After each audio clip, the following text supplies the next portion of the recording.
आज सीधा सवाल में एक बार फिर बात होगी। पहलगाम में जो आतंकवादी हमला हुआ, हमारे 26 लोग मारे गए, देश बदला मांग रहा है। माकूल कार्रवाई, नेस्तनाबूद, सफाया हो जाए आतंकवाद का, आतंकवादी ढांचे का, आतंकवादी कैंपों का जो पाकिस्तान में चल रहे हैं। Make no mistakes about it, ये पाकिस्तान द्वारा पोषित पालित ये आतंकवादी हैं जिन्होंने इस वहशियाना हरकत को अंजाम दिया। अब भारत राजनीतिक दबाव तो बना ही रहा है, लेकिन साथ ही साथ रणनीतिक दबाव, अब उसमें कूटनीतिक दबाव भी है, कूटनीतिक कदम भी हैं, सामरिक कदम है और सैन्य कार्रवाई की तैयारियां भी शामिल हैं। वो दबाव लगातार भारत बना रहा है। आज 11 दिन हो चुके हैं इस हमले को। अब जवाबी कार्रवाई कब होगी, कैसे होगी, कहां होगी, ये अख्तियार सरकार का है। लेकिन क्या हो सकती है वो कार्रवाई, इस पर चर्चा बहुत अहम हो जाती है, क्योंकि आम आदमी वो गुस्साया हुआ है। वो तो कहता है जाकर दांत खट्टे कर दो, घुस जाओ पाकिस्तान में। असदुद्दीन ओवैसी परिपक्व नेता हैं, सांसद हैं, वो कह रहे हैं इस बार घर में घुसकर मारना नहीं है, घर में घुसकर कब्जा करना है। पर जंग शुरू करना और जंग को खत्म करना, ये दो अलग अलग चीजें होती हैं। शेर की सवारी भी है। जवाब हमें बिल्कुल देना है। वो उड़ी के बाद सर्जिकल स्ट्राइक जो की, पुलवामा के बाद जो बालाकोट एयर स्ट्राइक की, वो किया जाए, या 26 अप्रैल से जो पाकिस्तान कह रहा है हम शिमला समझौता नहीं मानते, तो पीओके में घुसा जाए क्या? पर उधर पाकिस्तान जो गीदड़ भभकियां दे रहा है कि पानी बंद किया तो युद्ध हो जाएगा, हम चुप नहीं बैठेंगे। और इसमें एक और अहम बात हो जाती है, देश एकजुट है, हिंदू मुसलमान करने की भी नाकाम कोशिशें की, हमारे यहां भी नेताओं ने भी, लेकिन आम जनता, आप जनता जनार्दन एकजुट होकर आतंकवाद के खिलाफ खड़े दिखाई दिए और सरकार के साथ भी हैं। लेकिन पाकिस्तानी अवाम का क्या हाल है? क्या वो जनरल आसिम मुनीर के साथ हैं? क्या वो निजाम के साथ हैं? वहां से भी विरोधाभासी स्वर आ रहे हैं, सुर आ रहे हैं। ख्वाजा आसिफ वो गीदड़ भभकी भी देते हैं और कहते हैं कि 30 साल से हम आतंकवाद को पाल रहे हैं, पोस रहे हैं, ये हमारी कमजोरी है, हम फंस गए जी, ये भी मान रहे हैं। तो वहां जनता किसके साथ है, इस पर भी निर्भर करेगा आने वाला वक्त क्या शक्ल अख्तियार करता है। तो हमारे विकल्प क्या होने चाहिए, इस पर आपकी राय, आपके सुझाव, आपके सवाल जो सीधा सवाल के अहम हिस्सा बन चुके हैं, उनका रहेगा इंतजार। तो 11 दिन हो गए हैं पहलगाम के बैसरन में हुए आतंकी हमले को। हमारे 26 लोग मारे गए हैं। ढूंढ के दुनिया के किसी भी कोने में हो, इन आतंकियों को हम ढूंढ निकालेंगे। ये प्रधानमंत्री लगातार हमें भरोसा दे रहे हैं। माकूल जवाब दिया जाएगा पाकिस्तान को, यह भी कहा जा रहा है। अब वो राजनीतिक मोर्चा हो, कूटनीतिक हो, सामरिक हो, आर्थिक हो या सैन्य मोर्चे पर लगातार घेराबंदी की जा रही है पाकिस्तान की। सिंधु जल संधि हो 1960 की, सिंधु, चनाब और झेलम का पानी 80% पानी हम पाकिस्तान को देते हैं। वो तब विश्व बैंक का और अमेरिका का दबाव था। आज हमने कह दिया हम सिंधु जल संधि को नहीं मानते, हम पानी रोकेंगे। पर पानी रोकना कोई ऐसा तो है नहीं कि हमारे पास कोई जादुई छड़ी है, अबरा कडाबरा किया और कहा पानी रुक जा तो पानी रुक जाएगा। पानी तो रुकता नहीं है इतना जल्दी। पर भारत ने मंशा क्या जाहिर की कि पाकिस्तान बौखला गया है, और बौखलाहट में उनके रक्षा मंत्री ख्वाजा आसिफ वो कह रहे हैं भारत ने सिंधु पर अगर बांध बनाया तो पाकिस्तान हमला करेगा। बांध तो हम बना रहे हैं, बगलिहार बन चुका है, कुछ बनने के प्रोसेस में है। अब ये तो होगा। वो दरिया दिली का जो फायदा उठाया है पाकिस्तान ने, ये लगातार तो चलने वाली है नहीं, क्योंकि पाकिस्तान सुधरने का नाम नहीं ले रहा। पर क्या ये अभी दूर की कौड़ी है, ये अपने आप में सवाल है। तो इतना परेशान क्यों हो रहा है पाकिस्तान? बिलावल भुट्टो भी बिलबिला रहे हैं इस बात को लेकर, पानी रोका तो खून बहेगा।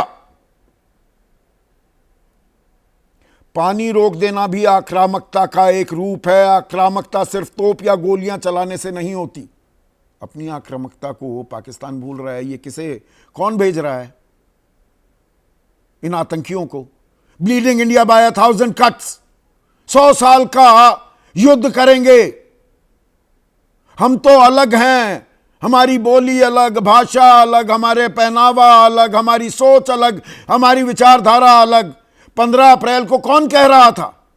टू नेशन थियरी को फिर से वो नैरेटिव गढ़ने पर कौन आमादा दिखाई दे रहा था? वो तो पाकिस्तान का सेना अध्यक्ष आसिम मुनीर था ना। तो थोड़ी भारत ने आक्रामकता दिखाई, अभी तो दिखाई भी नहीं है, अभी तो सिर्फ बात हो रही है। अभी उड़ी का जो जवाब दिया था या जो पुलवामा का जवाब दिया था, और उससे आगे जो सरकार जाने का रुख और मंशा साफ करती दिखाई दे रही है, तब क्या होगा? पर इसमें पर बहुत है, और मैं वॉर मॉन्गरिंग करने यहां नहीं बैठा हूं, पर जवाब तो मिलेगा और दिया जाना चाहिए। माकूल जवाब, दांत खट्टे करने होंगे। ये आतंकवाद का जो एपरेटस वहां बना हुआ है, जो वो ढांचा बना रखा है, उसको नेस्तनाबूद तो करना ही होगा। और सिर्फ पानी ही नहीं, इसमें आर्थिक मोर्चेबंदी की भी बात है। पर कुछ ऐसे वो जो ख्याली पुलाव भी पकाए जाते हैं ना, और हमारे यहां भी पकाए जाते हैं, उनसे भी थोड़ा हमें संभल कर अपनी सोच बनानी होगी। जनता साथ है। पाकिस्तान टू नेशन थियरी या हिंदू मुसलमान करने की जो फिराक कर रहा था, जो उसकी मंशा थी, उसको तो ठेंगा दिखा दिया। कश्मीरी जनता ने ही सड़क पर जिस तरह से एकजुटता का परिचय दिया है, वो काबिले तारीफ है, काबिले तारीफ। और मैंने कहीं पढ़ा कि नेता तो बांटते हैं, पर ये आतंकवादी हमले ने दुनिया को और हमारे जनता को एकजुट कर दिया। नेता तो अपनी चुनावी रोटियां सेकते रहते हैं, जनता साथ आ रही है। लेफ्टिनेंट विनय नरवाल जो इस हमले में मारे गए, उनकी पत्नी हिमांशी, मैं विधवा शब्द इस्तेमाल नहीं करूंगा, 6 दिन पहले ही तो शादी हुई थी, 16 अप्रैल को। वो कह रही हैं जो ये कश्मीरियों मुसलमानों के बारे में आप बात कर रहे हैं, मत करिए, सजा मिलनी चाहिए, लेकिन यह नहीं होना चाहिए। खैर, उस पर मैं आता हूं। पर आर्थिक मोर्चाबंदी की भी बात है। पाकिस्तान तो कटोरा लेकर तो घूमता ही रहता है, उसमें छेद करने की बात है। FATF में ग्रे लिस्ट में पाकिस्तान डल जाए 85,000 करोड़, ये कल मैंने आपको जानकारी दी थी। 2022 तक ग्रे लिस्ट में था, 85,000 करोड़ सालाना का नुकसान होता था, $10 बिलियन का।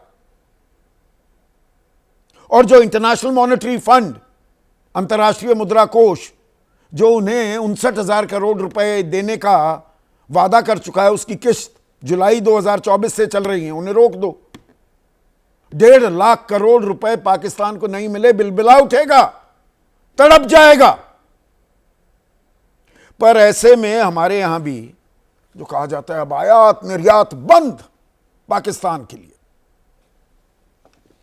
तो सुनने में बड़ा अच्छा लगता है कि अरे पाकिस्तान की आर्थिक घेराबंदी। पर थोड़ा आंकड़ों पर नजर डालिए, और मैं वाणिज्य मंत्रालय के आंकड़े आपके सामने पेश कर रहा। 2024-25 जो बीता वित्त वर्ष है, हमने सिर्फ 4 करोड़ का सामान आयात किया पाकिस्तान से, सिर्फ 4 करोड़, और निर्यात किया 3,764 करोड़ का माल। और उससे पिछले साल यानी कि 2023-24 हमने आयात किया 24 करोड़ का माल, और निर्यात किया था 9,863 करोड़। लगभग 10,000 करोड़ का माल हमने उन्हें दिया। पाकिस्तान की तो क्या बिसात है, ना पिद्दी का शोरबा, बनाता क्या है, हम ही दे रहे थे।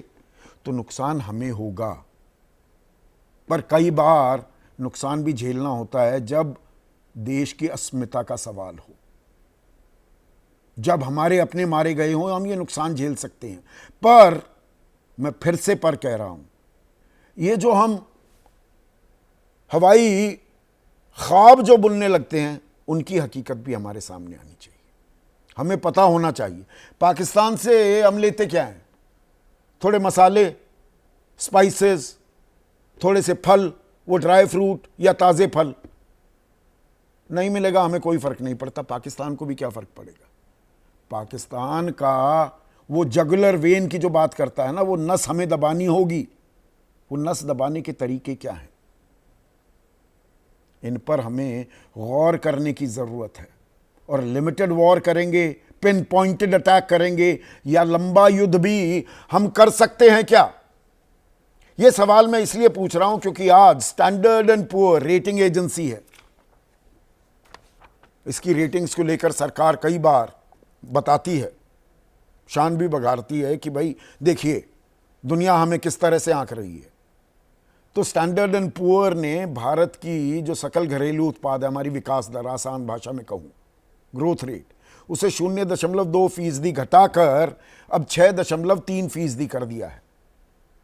और ये सिर्फ डोनाल्ड ट्रंप के टैरिफ वॉर के चलते। और अगर हम युद्ध में जाते हैं तो ये क्या 6% से नीचे भी जा सकती है। आरबीआई ने भी ये आंकड़ा 6.7 से घटाकर 6.5% कर दिया था इस साल के वित्तीय वर्ष की जो ग्रोथ रेट है। और अर्थव्यवस्था जब तक मजबूत नहीं रहेगी तो रोजगार सृजित नहीं होंगे, हमारी आमदनी नहीं बढ़ेगी, महंगाई बढ़ेगी, वैश्विक मंदी का खतरा भी मंडरा रहा है। इन्हें हमें कतई नज़रअंदाज नहीं करना होगा जब हम सारी बातें कर रहे हैं। और इन सब में जो मैंने हिमांशी का बयान दिया, पर हमारे यहाँ पर जो नेता है ना, वो हमें अभी बांटने पर आमादा ही है। पंजाब के मुख्यमंत्री रह चुके हैं, लोकसभा सांसद हैं कांग्रेस के चरणजीत सिंह चन्नी, वो 2016 की सर्जिकल स्ट्राइक के अब भी सबूत मांग रहे हैं 9 साल बाद भी। हम एकजुट क्यों नहीं हो सकते? जब जनता साथ है तो नेतागण साथ क्यों नहीं होते? यह क्या फितूर है चरणजीत सिंह चन्नी के मन में, बाद में सफाई देते घूम रहे हैं। पर यह शब्द जबान संभाल के वो क्यों नहीं कर पाते? और जबान के अलावा ये ट्विटर, ये एक नई जो बीमारी है, एक्स, व्हाट्सएप यूनिवर्सिटी पर जो ज्ञान बांटा जाता है। अब कल बहुत से चैनल्स हेडलाइन चला रहे थे, डिजिटल वॉर भी हमने छेड़ दिया है जी, इंस्टा अकाउंट बंद कर दिए हैं पाकिस्तानियों के, नेताओं के भी, अभिनेताओं के भी, खिलाड़ियों के भी। क्या फर्क पड़ता है? पर कुछ लोगों को बड़ा फर्क पड़ता दिखता है इसमें। निशिकांत दुबे कह रहे हैं पाकिस्तान की फिल्म अभिनेत्री हानिया भी मानती हैं कि कश्मीर के पहलगाम में निहत्थे हिंदुओं का निर्मम हत्या की होना चाहिए था। पाकिस्तान के सेना प्रमुख असम मुनीर ने कराई, इसके समर्थन में शरीफ परिवार, भुट्टो परिवार, इमरान खान सभी एक हैं। लेकिन हमारे यहाँ कांग्रेस पार्टी के कुछ नेता, समाजवादी अखिलेश यादव जी के साथ विपक्ष अभी भी प्रधानमंत्री जी से हिसाब मांग रहा है। लानत है, ये अकाउंट भी हानिया के ही आईडी से चलता है, बेसब्र ना होइए। अब ये हानिया कौन है? उसने ये लिखा है नहीं लिखा है, पर लिख दिया निशिकांत दुबे ने और सब पर हमला कर दिया विपक्ष पर। बाद में पता लगा मोहम्मद जुबैर ने, ऑल्ट न्यूज़ के ये संस्थापक हैं, फैक्ट फाइंडिंग की तो पता लगा ये हानिया आमिर का जो अकाउंट है is run by Shivam Yadav. ये यहीं पे ही कोई लड़का इसे चला रहा है, 2 रुपए के ट्रोल, वो बहुत से अकाउंट चलाते हैं। इसे हम हथियार बनाएंगे। यार दरअसल पाकिस्तान को माकूल सबक हमें सिखाना है, और उस ओर क्या हम जा रहे हैं, इसी पर आज मैं चर्चा करने वाला हूं। ऐसे में आज का सीधा सवाल, पाकिस्तान घबराया, गीदड़ भभकी देने पर आया, और आतंक को निपटाना है, और निपटाना है बाकायदा। अर्थव्यवस्था को भी बचाना है, इस पहलू को भी हम नजरअंदाज नहीं कर सकते हैं।